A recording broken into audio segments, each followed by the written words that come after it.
Good afternoon. My name is Glenn Davis, and I appreciate all of y'all being here for us today. I'm running in the 84th District of following Sal Iaquinto's footsteps. Personally, I grew up in Virginia Beach, graduated from a high school that serves the 84th District, started my first company in the 84th District, and found my lovely bride, Shelley, and settled down in the 84th District. Professionally, that first company I started at the age of 26 in my one-bedroom apartment.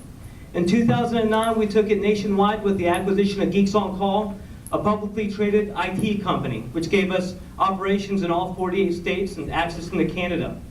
In 2012, we sold the assets of Geeks on Call to a holding company out of Ohio. Today, we still manage a telecommunications management company selling voice and data services to medium and large enterprise clients across the country, and I get involved in entrepreneurial activities and some startup opportunities as well. Politically, I got my start in 1991 working on Frank Wagner's first campaign for delegate. After that successful race, I became his legislative aide in the early 90s, working up here in Richmond. Went back to George Mason, and ironically, ended up following in Sal Iaquinto's footsteps, becoming Bob McDonald's legislative aide up here again in the mid-90s. I've been honored to be elected twice to the Virginia Beach City Council, both in 2008 and 2012. And that's what I hope to bring to the General Assembly, another legislator that understands what it takes to grow entrepreneurism and business in our Commonwealth. Someone that understands what regulations do to small businesses. And I understand that not because I read the book, but because I've been that serial entrepreneur since the age of 26.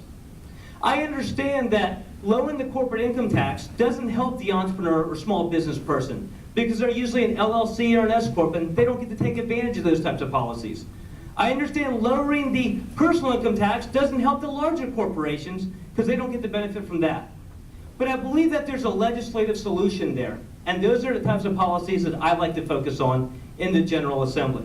From a campaign perspective, we're doing extremely well. We got out of the box early. We dropped the whole House of Delegates district that we're in 2 months ago, and we've been knocking on doors and putting down 4x8s and yard signs ever since.